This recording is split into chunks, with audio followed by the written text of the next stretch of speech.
नमस्कार विद्यार्थी मित्रांनो, आता आपली MPSC ची मुख्य परीक्षा येणार आहे। त्यामध्ये आपल्याला काय करायचंय, उत्तर लिहायचं आहे, राईट करायचं आहे, डिस्क्रिप्टिव्ह पद्धतीने ते लिहायचंय।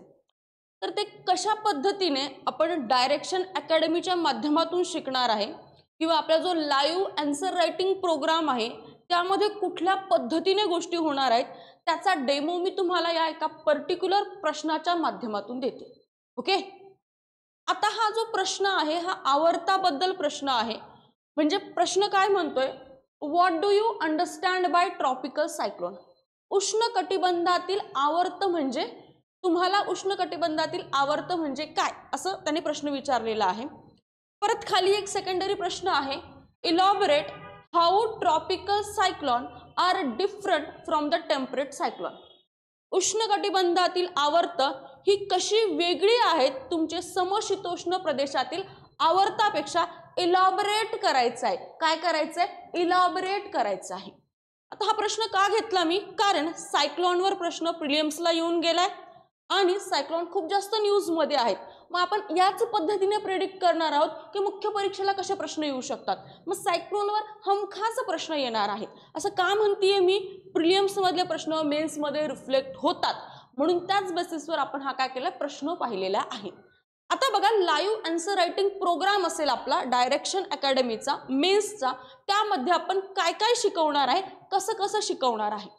पहिली जी स्टेप असेल बघा लाईव्ह आन्सर रायटिंगची, ती म्हणजे प्रश्न कसा वाचायचा, रीडिंग ऑफ द प्रश्न, प्रश्न कसा वाचायचा। ओके, प्रश्न वाचायचा म्हणजे मीही वाचणार, तुम्ही वाचणार, पहिलीला लेकरूही वाचणार, ज्यांना मेन्स द्यायची तेही वाचणार। पण ते प्रश्न वाचण्यामध्ये फरक असते। आपण आपल्या मेन्स आन्सर बिल्डिंग प्रोग्राम मध्ये जी स्टार्टिंग करतो ती करतो how to read a question, एवढ्या बेसिक पासून सुरुवात करावी लागते का, यस, कारण प्रश्नामध्ये विचारलेले सब पॉइंट सुटायला नकोत। इथे काय म्हणतायत, तुम्हाला उष्णकटिबंधातील सायक्लोन बद्दल, आवर्ताबद्दल काय माहिती आहे, फोकस पॉइंट, कीवर्ड काय आहे, पहिलं स्टेटमेंट वाचताना ते कळतं की ट्रॉपिकल सायक्लोन कीवर्ड आहे। जेव्हा इंट्रो लिहिणार आहे ना तेव्हा या कीवर्डचा उपयोग करायला लागतो। हे उगचच नाही दिलं त्यांनी, इंक उगचच नाही वाया घातलीये। हा जो दिलाय ना पर्टिक्युलर थिंग, पर्टिक्युलर प्रश्न, पर्टिक्युलर कीवर्ड, हा इंट्रो लिहिताना वापरायचा असतो म्हणून दिलेला असतो। ओके, नंतर काय म्हणतात, इलॉबरेट, स्पष्ट करा। काय म्हणतात, स्पष्ट करा। पण स्पष्ट करण्याच्या सुद्धा काय असतात, मेथड असतात। म्हणजे स्पष्ट करताना जिओग्राफीचा प्रश्न आहे, भूगोलाचा प्रश्न आहे, प्रश्न कॉन्सेप्च्युअल आहे। प्रश्न सांगताना कॉन्सेप्ट कमीत कमी शब्दामध्ये सांगणे प्लस रिसेंटचे उदाहरण देणे म्हणजे तुमचं काय आहे, स्पष्ट कराय। ओके, इलॉबरेट करायचंय। फक्त कॉन्सेप्ट सांगून पण गोष्टी होत नसतात, फक्त उदाहरणं देऊन पण गोष्टी होत नसतात, दोघांची सांगड घालावी लागते। असं कोण म्हणतोय, हा शब्द म्हणतोय, मी म्हणतीये का, नाही। कळल्या गोष्टी, राईट। आता बघा अजून एक गोष्ट, how tropical cyclone are different from the temperate cyclone. Tropical cyclone बद्दल तुम्ही इथे गोष्टी सांगितलेल्याच आहेत, नंतरच्या हेडलाईन मध्ये तुम्हाला सांगायचं ते टेम्परेट पासून कशी वेगळे आहेत। दोन पद्धतीने उत्तर लिहू शकतो या पर्टिक्युलर प्रश्नाचं, कसं मी समजून सांगतो। आणि हे सगळं त्या लाईव्ह आन्सर रायटिंग प्रोग्राम मध्ये होणार आहे, राईट, कळालं। आता बघा इंट्रो कसा असेल पर्टिक्युलर प्रश्नाचा, तुम्हाला जर माहित असेल तर प्रत्येक प्रश्नाला इंट्रो असते, बॉडी असते, कन्क्लुजन असते। हा प्रश्न दोन सब प्रश्न विचारलेत म्हणून 250 शब्दामध्ये तुम्हाला विचारला जाईल। ओके, जेव्हा 250 शब्दामध्ये विचारला जातो तेव्हा काय असायला पाहिजे, जे वर्ड दिलेले असतात त्याच्या 1/10 आपलं इंट्रो असलं पाहिजे। म्हणजे 25-30 वर्डचा आपला इंट्रो असला पाहिजे, म्हणजे 3 ते 4 लाईन मध्ये तुमचा इंट्रो समाप्त झाला पाहिजे। याला स्टिक करायचं का, हो स्टिक करायचं याला। ह्या टेक्निकल गोष्टी लक्षात ठेवायच्या। 4 लाईनच्या पुढे इंट्रो गेला की तुम्हाला बॉडीला जागा नाही उरणार, नाही तुम्ही कन्क्लूड नाही करू शकणार। मग असं होईल तर मूवीमध्ये कॅरेक्टर आलं, लढाई झाली, कन्क्लुजन काय झाला, कटप्पा कोण था, कटप्पा कहा मरा, हे समजणारच नाही। आणि जोपर्यंत शांती भेटत नाही तोपर्यंत आन्सर कंप्लीट वाटत नाही। म्हणून याला काय करायचं, स्टिक करायचं। 3 ते 4 लाईन मध्येच तुमचा इंट्रो झाला पाहिजे। मग 150 असेल तर 15 ते 20 वर्ड 2 ते 3 लाईनमध्ये इंट्रो झाला पाहिजे. या गोष्टीला स्टिक करायचं. ओके. नंतर पुन्हा कन्क्लुजन शब्द तुमचं 25 ते 30 शब्दामध्ये झालेलं पाहिजे.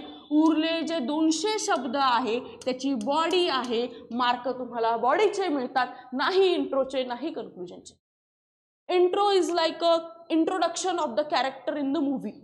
कन्क्लुजन इज लाईक अ त्याला क्लायमॅक्स देणे, जे मेन विचारलंय. Okay. Intro body, intro conclusion. तुझी बॉडी चांगली असेल तुम्हाला मार्क्स मिळतात. इंट्रो कन्क्लुजन घाण असेल तर मे बी इम्प्रेशन तेवढं चांगलं पडत नाही. पण बॉडीही चांगली असेल, इंट्रोही चांगला असेल, कन्क्लुजनही चांगलं असेल तर तुम्हाला चांगले मार्क्स पडतात. काय पडतात? चांगले मार्क्स पडतात. पण जर तुम्ही फक्त इंट्रो सजवत गेले, बॉडीमध्ये जे विचारलं ते लिहिलंच नाही तर काही फायदा होत नाही, काहीच मार्क येत नाही, 0 मार्क भेटतात. खूप लोक आहेत, इंट्रो आम्हाला या पद्धतीचा लिहायचा, इंट्रो आम्हाला त्या पद्धतीचा लिहायचा. अरे बाबा, बॉडीत काय विचारलं ते तर लिहिणं पहिले. कळालं? म्हणजे ह्या गोष्टी सुद्धा काय स्टिक करायचा. 250 शब्दाचा प्रश्न असेल तर इंट्रो 25 ते 30 शब्दामध्ये आलं पाहिजे, त्याची बॉडी 200 शब्दामध्ये आली पाहिजे. मेन मार्क तुम्हाला बॉडीचे भेटणार आहेत, लक्षात ठेवायचं. नंतर कन्क्लुजन पुन्हा 25 ते 30 मार्काचं येणार आहे. ओके. ही गोष्ट क्लिअर झाली. आता बघा, या ट्रॉपिकल सायक्लॉन मध्ये जे इंट्रो असेल ते काय असेल बरं? भूगोलाच्या प्रश्नामध्ये, भूगोलाच्या सेक्शन मध्ये इंट्रो असतात, हे वेगवेगळ्या पद्धतीने देऊ शकतो. एक मेथड सांगते तुम्हाला मी, करंट अफेअर्स बेस. की बाबा इथे इथे सायक्लॉन आलाय, मला माहिती आहे.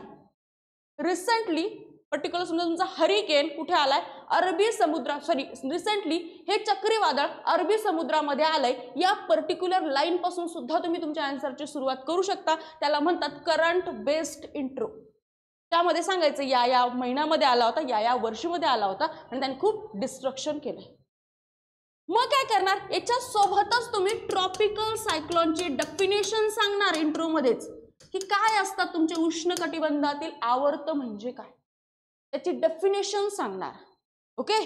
म्हणजे तुम्ही फक्त करंट अफेअर्स बेस पण इंट्रो लिहू शकता, तुम्ही फक्त डेफिनेशन बेस पण इंट्रो लिहू शकता. मी सांगेल, माहिती असेल तर दोघांची सांगड 25 ते 30 शब्दामध्ये घालणं कधी आपल्याला बेनिफिशियल असतं. कळल्या गोष्टी? बेस्ट इंट्रो काय राहील? जर तुम्हाला आठवलं, तिथे तुम्हाला सुचलं, त्यासाठी प्रॅक्टिस करायला लागते ऑब्व्हियसली. आधी करंट अफेअर्स आणि ती डेफिनेशन या दोघांची सांगड घातलेलं इंट्रो हे कधीही बेटर असतं. आता हा युट्यूबवर व्हिडिओ आहे म्हणून मी एकच गोष्ट सांगतेय, भूगोलाचे कन्सेप्च्युअल प्रश्न लिहिण्याच्या 5 प्रकारचे इंट्रोडक्शन आहेत आपल्याकडे. 5 प्रकारचे. ऑब्व्हियसली ते मी सांगेल. कळलं? समजल्या गोष्टी? डन. आता बघा, हे झालं इंट्रो. नंतर बॉडीमध्ये काय लिहिणार तुम्ही? कधी पण, आता बॉडीमध्ये असा बॉडी शब्द नाही लिहायचा, तुम्हाला समजून सांगण्यासाठी सांगते. ओके. कधी पण काय करायचं? असा डब्बा काढायचा. असा डब्बा काढल्यानंतर प्रश्नामधला जो कीवर्ड असेल, ओके, तेच उचलायचं. ट्रॉपिकल सायक्लॉन मीन्स डायरेक्ट लिहायचं. त्या मास्टरला, चेक करणाऱ्याला कळलं पाहिजे ट्रॉपिकल सायक्लॉन बद्दल लिहितं हे लेकरू. ट्रॉपिकल सायक्लॉन मीन्स असं पुढे लिहायचं आणि इथं तुम्हाला जे जे काही त्याचं माहिती आहे, फॉर्मेशन कंडिशन, त्या सगळ्या फॉर्मेशन कंडिशन काय करायच्या? इथे लिहायच्यात उदाहरणासहित. उदाहरणासहित. ठीक आहे? कळल्या गोष्टी? नंतर पुन्हा प्रश्नाकडे जायचं. How tropical cyclone are different from the temperate cyclone. उष्णकटिबंधातील आवर्त समशीतोष्ण कटिबंधातील आवर्तापेक्षा कशी डिफरंट आहेत हे सांगायचंय. मग इथे तुम्ही काय करू शकता? पुन्हा हेडलाईन, बॉडीचाच भाग चालू आहे. ओके. हाऊच लिहायचं. Tropical cyclone are different from temperate cyclone हे लिहायचं तिथे. ओके. उष्णकटिबंधातील आवर्त हे समशीतोष्ण कटिबंधातील आवर्तापेक्षा वेगळी असतात अशी हेडलाईन करायची, डब्बा करायचा. आणि कशी वेगळी असतात असं त्याचं इथे एक चार्ट लिहू शकता.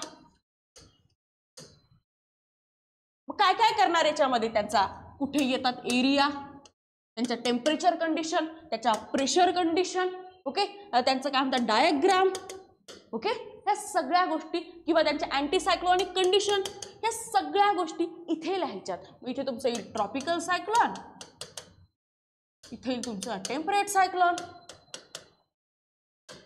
ओके. ह्या सगळ्या गोष्टी इथे लिहायच्या. एवढं झालं. आता बघा, तुम्ही काय करणार आहात? कधी पण हे 200 वर्ड पर्यंत झालं तुमचा कार्यक्रम. आता तुम्ही कोण बनणार आहात? तुम्ही नागरी सेवक बनणार आहात. असं तसं नाही बनणार आहे. मग तुम्ही कशासाठी चालला तिथे? सर्व्हिसमध्ये कशासाठी चालला? प्रॉब्लेम सॉल्व्ह करण्यासाठी चालला ना. म्हणून कन्क्लुजन सुद्धा आपलं हे सोल्युशन ओरिएंटेड असलं पाहिजे. सोल्युशन ओरिएंटेड असलं पाहिजे. मग ट्रॉपिकल सायक्लोन कसं लिहिणार कन्क्लुजन? तुमचं काय म्हणतात, क्लायमेट चेंज होत असल्या कारणाने तापमान वाढ होतीये, त्यामुळे काय होतात, आवर्त निर्मिती तुमची रेग्युलरली होती आहे. पण यासाठी आपण प्रिपेअर्ड राहायला पाहिजे. व प्रिपेअर्ड राहण्यासाठी सरकारने काय काय उपाययोजना केल्या, त्या सगळ्या उपाययोजना ऑब्विसली 25-30 शब्दामध्ये तुम्ही कन्क्लुजन मध्ये लिहिणं. तर सरकारने काय केलंय हे कन्क्लुजन मध्ये लिहिणं हे आपल्याला सांगावं लागतं. असं कन्क्लूड करावं लागतं. उगाचच काहीतरी कन्क्लूड नाही करावं लागत. जे वरी लिहिलंय त्याची समरी लिहिणं, that is a type of intro, that is type of conclusion. पण ते प्रत्येक ठिकाणी नाही होत. हा डिझास्टर मॅनेजमेंटचा प्रश्न झालाय. हा सायक्लोन आहे, आवर्ताबद्दल प्रश्न आला. तुमची अंडरस्टँडिंग वाटली पाहिजे. सरकार एवढे सायक्लोन येतात काय करतंय, त्यांनी हे करून टाकलंय. ओडिसाचं उदाहरण देऊ शकता तुम्ही. ओडिसामध्ये तुमच्या 2000 काळामध्ये कित्येक डेथ होतो त्या सायक्लोनमुळे. आता तिथे एखादी दुसरी डेथ होतीये. तो जो प्रिपेअर्डनेस आहे डिझास्टरसाठी, त्यातून आपण शिकू शकतो. त्या जगाने याकडून शिकायला पाहिजे. त्या सगळ्या गोष्टी तुम्ही कन्क्लुजन मध्ये लिहू शकता. आणि हेच सगळं होणार आहे आपल्या आन्सर बिल्डिंग अप्रोचमध्ये, लाईव्ह आन्सर रायटिंग सेशनमध्ये. ऑब्विसली मला पूर्ण प्रश्न इथे लिहून दाखवता येतो, पण मला दाखवायचा नाहीये. द रिझन इज याला कॉपी करणं खूप इझी आहे लोकांना. म्हणून ते काय करायच्या गोष्टी इथे दाबून ठेवायच्या आहेत किंवा त्या तुम्हाला या पद्धतीने सांगायच्या आहेत. ओके, तर असे आपले पर्टिक्युलर सेशन चालू होणार आहेत. आणि आपल्या ॲपवर ते तुम्ही जॉईन करायला पाहिजे आणि तुमचा रँक तुम्ही सिक्युअर करायला पाहिजे. Bye bye, have a nice day and thank you. Okay, पुन्हा भेटू नेक्स्ट लेक्चरमध्ये. थँक्यू.